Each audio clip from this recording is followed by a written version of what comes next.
Okay, stop scrolling, cancel your plans, and lean in. Because what you're about to see might just be the most ridiculously beautiful little harbour in the world. Or, is it the most overrated tourist trap in Italy? I'm still undecided, and trust me, I've seen a lot of pretty towns with overpriced gelato. Today, we are going to Portofino, a place so photogenic it looks fake. A postcard trapped in a time loop. And celebrities come here to escape, and by escape, I mean get photographed on €300 sunbeds with truffle chips. So grab a glass of wine, or your fanciest espresso, because we're doing Portofino the real way. No tour guides. Just me, my husband, a ferry ticket, and an uncomfortable amount of walking. We just hopped on this ferry from Rapallo, and just picture this. Warm sun, salty breeze, views that feel like the Amalfi Coast's low-key sibling. No traffic, no honking scooters, and I don't have to worry about parallel parking, just amazing views.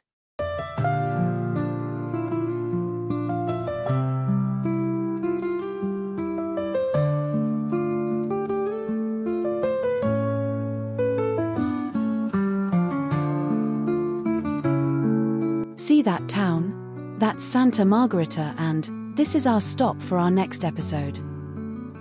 Our ferry will make a stop here, so if you want to reach this town by sea, it is very easy. However, in our next week video, we will show you another way to reach Santa Margherita, and it is by train. So if you do not want to miss this video, make sure you subscribe, if you have not done so, and click the notification bell. Subscribing is free, and costs you nothing, but it helps to make sure that you always are notified when we upload a new video.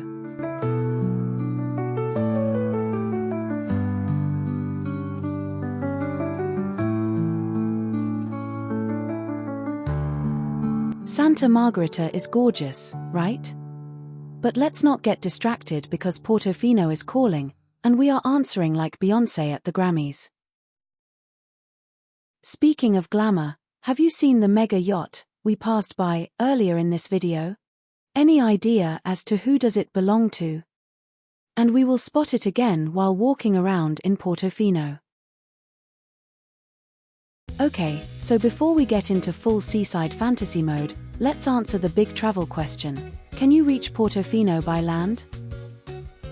Yes, you can. But the question is, should you? If you're driving from Rapallo, it's about 25 minutes, along the coastal, twisty road, that is not for the inexperienced drivers.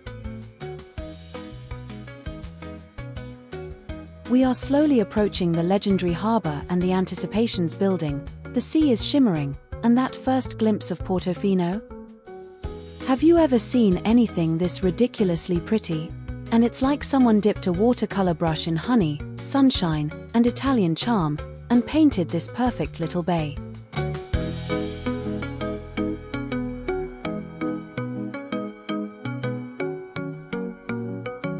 So where exactly are we? This jaw-dropping village is nestled in a narrow cove along the Italian Riviera, in the region of Liguria, basically hugging the same stretch of coast that gives us Cinque, Terre, and Pesto dreams. Portofino is tiny, and only around 400 residents live here full-time. The harbour itself is shaped like a crescent moon, tucked between steep hills draped in Mediterranean pine and umbrella trees. Villas cling dramatically to the slopes like they're auditioning for a James Bond movie. Oh wait, because they already did shoot a James Bond movie here. Okay. So, turns out Portofino has this rule. If you want the best view, you've got to earn it. So you need to climb, and no escalators here, but just you, your legs, and a million adorable stone steps leading up to the heavens. We're on our way to Castle Brown, a 16th century fortress that's just casually sitting up there, flexing its views and judging the yachts below.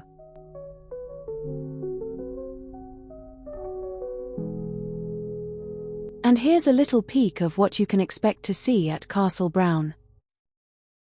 We are walking through olive groves, lemon trees, and villas with views that should be illegal. And every turn makes you say wow. And every breath reminds you you're out of shape.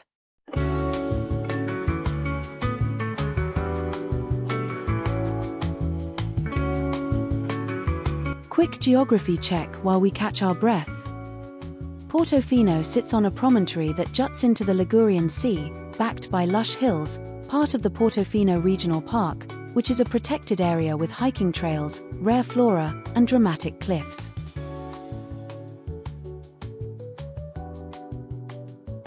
And just so you know, a few weeks ago, Portofino was literally closed to the public because an Indian billionaire booked it out for a wedding. He rented the whole town. Funny that I can't even get a decent table without a reservation, and this individual literally booked an entire village.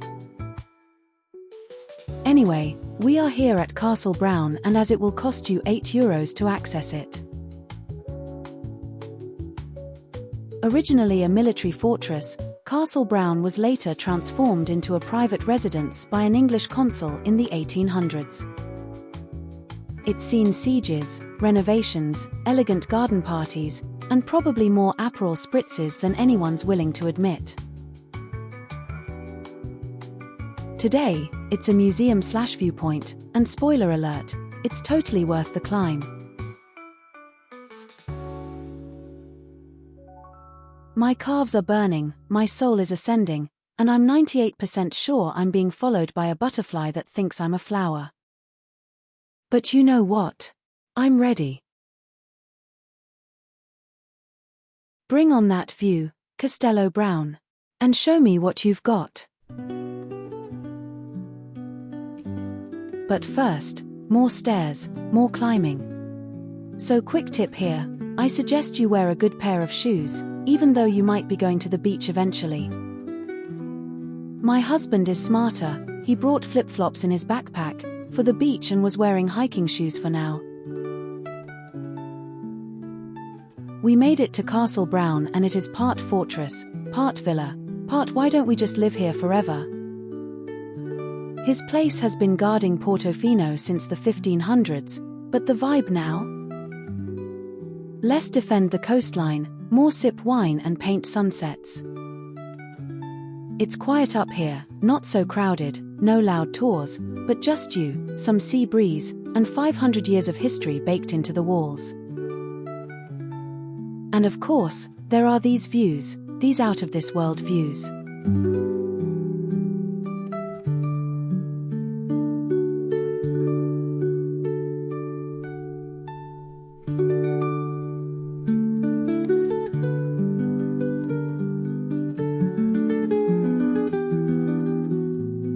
This is the view that makes you forget how much your calves are screaming. That is a perfect horseshoe-shaped harbour, straight from a luxury perfume advertisement.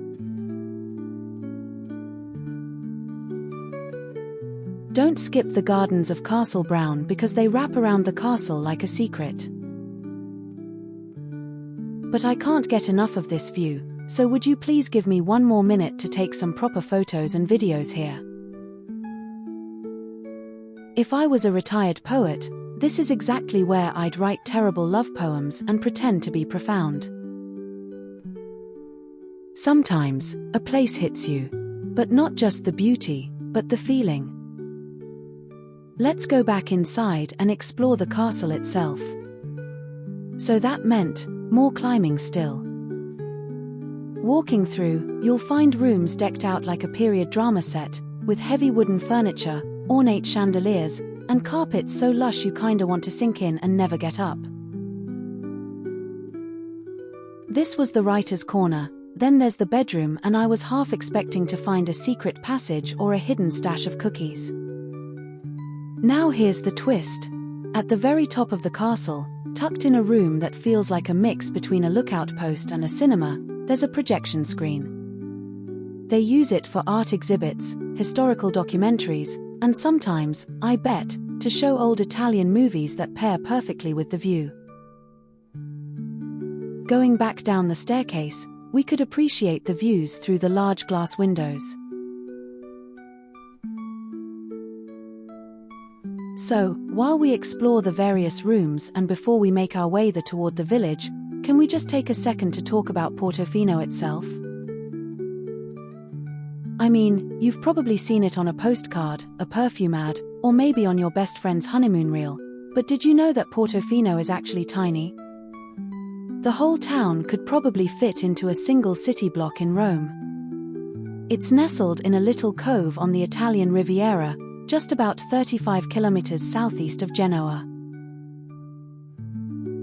It's perched on the Portofino Peninsula, surrounded by a protected marine reserve and national park. So, it's not just pretty, but it's an ecological diva, too.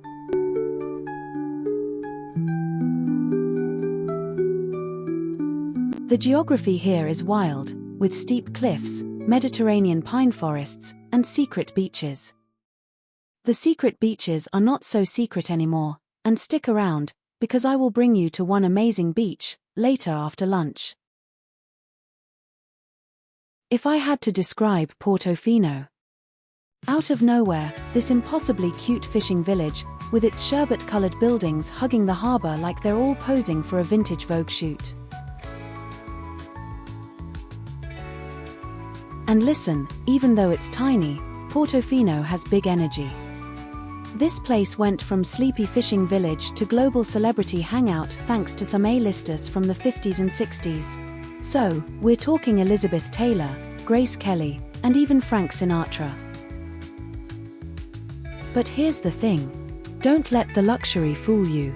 Portofino still holds on to its soul. You'll see old fishermen mending nets, little cats sunbathing on the dock, and locals actually greeting each other by name.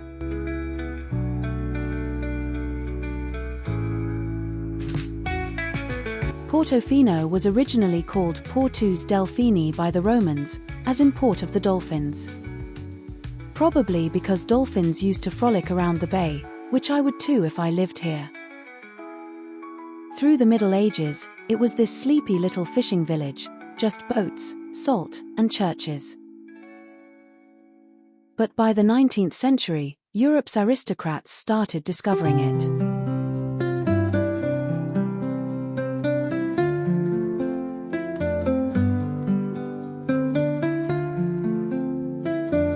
Then came the 1950s and 60s, and Portofino became the Audrey Hepburn of Italian villages. Elizabeth Taylor and Richard Burton kissed here, Grace Kelly had lunch here, and Armani probably owns half the town now. So who actually lives here now?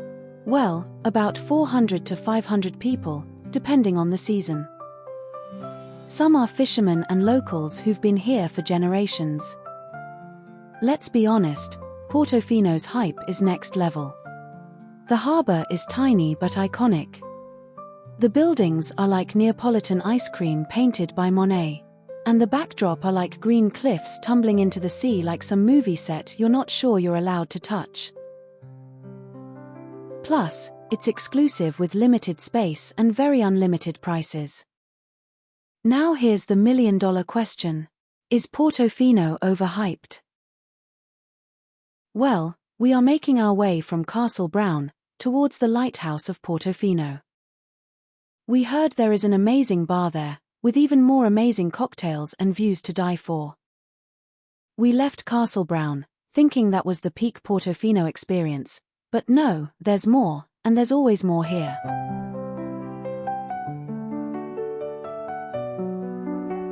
And at the end of the trail is the Faro di Portofino, a literal lighthouse on the edge of the world. It takes about 15 minutes from the castle to get here, maybe longer if you stop every 3 steps for photos, which, of course, we did.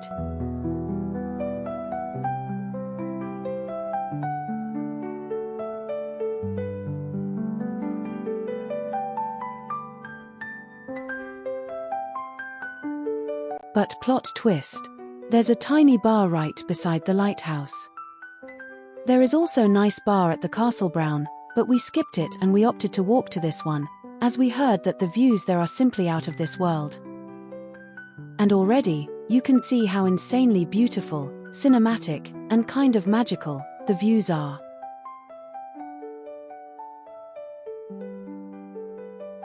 We sat down, ordered drinks, and I went full tourist with a limoncello spritz, because when in Liguria, why not? My husband looked exhausted, and he ordered a local beer. This was the moment. No distractions, no crowds, just cliffs, waves, and the occasional seagull with a superiority complex. So we asked ourselves, is Portofino hype? Or is this real? Before we could answer, we heard, and then we saw a plane fly right above us. So, let me ask you instead. You have been with us since the start of this video. What are your thoughts about Portofino? Well, you do not have to answer now, because we still have plenty more to show you. We sat for 1 hour, and it seems that the cocktail made me realize that I was starting to get hungry. And a quick glance at my watch revealed that it was almost lunchtime. We decided to make our way back towards the town, and first we walked back to Castle Brown, and through the backyard, there is a path leading back down to the port area. We took that path and started to walk downhill, and it is much more gentle on the knees, although it winds down the cliff, making it much longer than taking the staircase.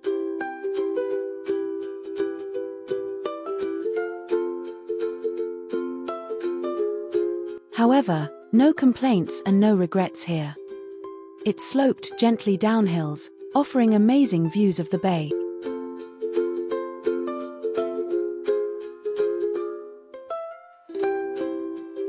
Coming back from the lighthouse, we felt all philosophical and floaty, but as soon as we hit the harbour again, it's back to reality. Let's talk about this harbour.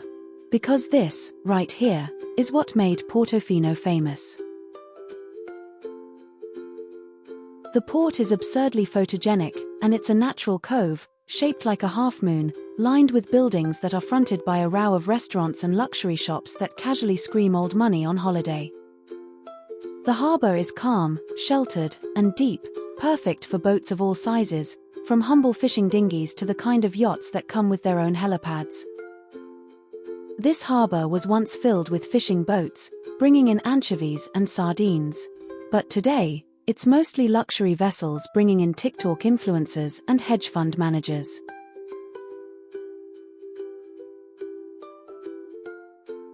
Everything in Portofino radiates from this harbour. First, the piazzetta is the town's living room. And people come here to drink, gossip, fall in love, or just silently judge each other's boat shoes.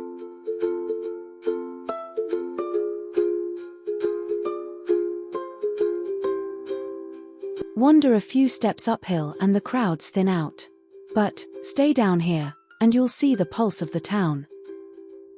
Boat captains chatting, waiters balancing plates of linguine al vongole, tourists dropping their gelato in slow motion.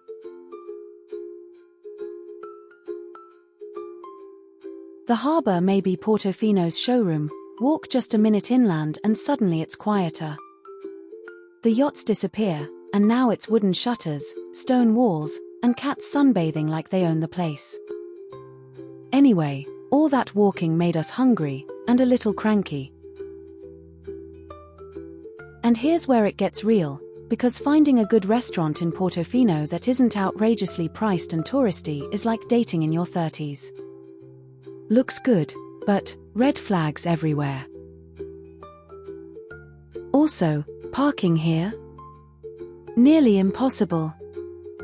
Just don't even try to drive into Portofino during summer unless you're on a Vespa, or your name ends in Ferragamo. Parking costs upwards of €8 an hour, and that is if you can even find a spot. We are walking deeper into the town, passing by luxury boutiques like Bottega Veneta. I wanted to stop by, just to take a quick look, but we were hungry, and my husband was starting to get grumpy. So we took to the narrow alleys, pushing deeper into town, away from the crowds, and hoping that we will come across a restaurant that is slightly less touristy. But step into the old town, and suddenly it feels like a completely different world. The buildings are squeezed shoulder to shoulder like old friends gossiping over garden walls. They are painted in warm Ligurian tones with burnt orange, mustard yellow, faded rose.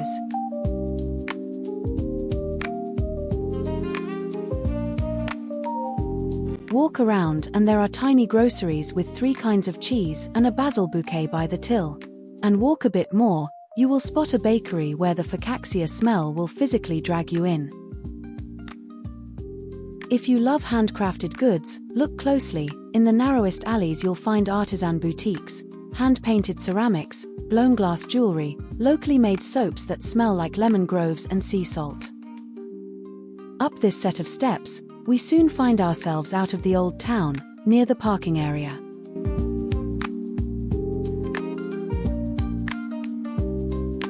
Let's talk about something that every traveler quietly stresses about: parking in Portofino. There isn't much. In fact, there's exactly one parking garage, and it's just outside the historic zone. We are where all the action ends: the public buses, shuttle vans, even the ferries, and they all connect at this point. From here, you're on foot. And honestly, that's a good thing. It means Portofino's heart stays car-free, quiet, intimate. Just you, the pastel houses, and the sound of clinking wine glasses echoing off cobblestones. In this parking garage, the hourly tariff is listed here, and it is €8 for 1 hour and over €50 for a day.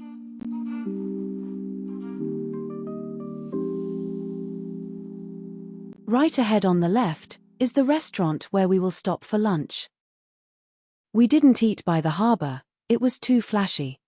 Instead, we climbed into the upper part of the old town, a bit of a local secret. Take a look around, we are just outside the historic town. And it is so quiet here, and virtually no crowd, and you might even mistake Portofino for another town.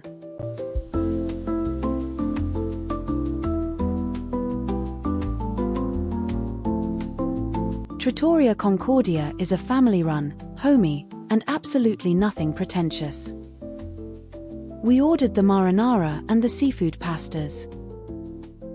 The food was simple, yet tasty, accompanied with a serving of bread.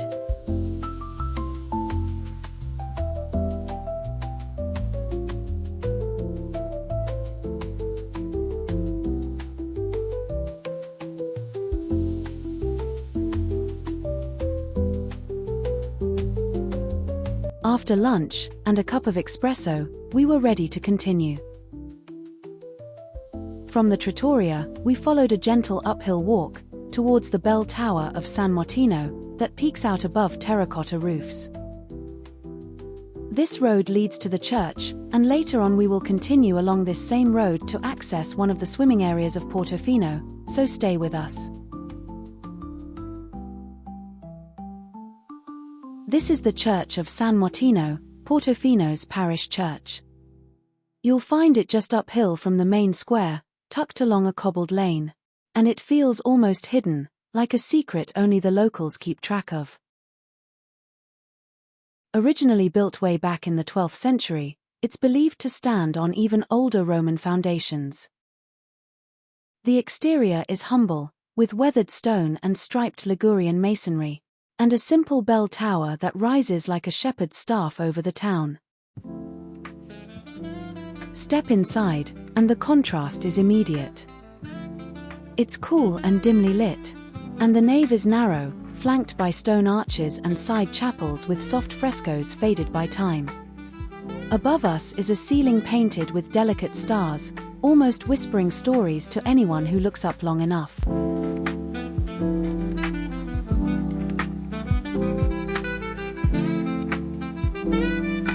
Over the centuries, it's been rebuilt and restored, most recently in the 19th century after an earthquake. Places like this remind you that Portofino isn't just a polished gem on a Riviera postcard. Instead, it's layered, lived in, and deeply rooted. Now let's head somewhere even fewer people know about, to a beach so hidden, the locals barely mention it. I know, I am exaggerating here, but just play along. Truth is, There are no signs and no big crowds, but just the tiny road behind the pastel villas and walls, leading you to it. We're headed to Cannon Bay, a tiny cove tucked away behind the main port.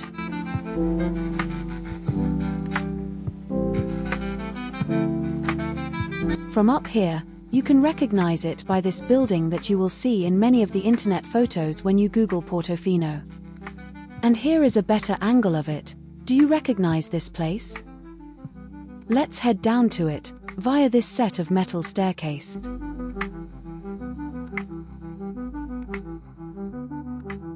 The name literally means Cannon Bay, but don't expect any pirate battles here. Instead, what you get is complete, glorious peace. It's not really a beach in the classic sense, but more like a rock shelf ledge where you can lay out a towel, dip your toes into clear water, or just sit and watch the boats go by.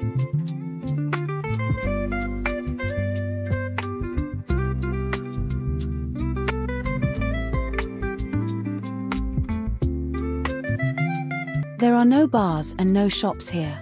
And it's just the sound of waves echoing off the cliffs and the occasional sea breeze rustling through the pine trees. From the old town, it's barely a 5-minute walk, but there's a reason many miss it. The path blends in, no big signs, just a narrow turn near the waterfront villas. As we sat there, shoes off, soaking in the Ligurian sun, and we looked around and thought, this is what we came for. Just this little cove, the open sea, and the kind of silence that fills your lungs with something more than just air.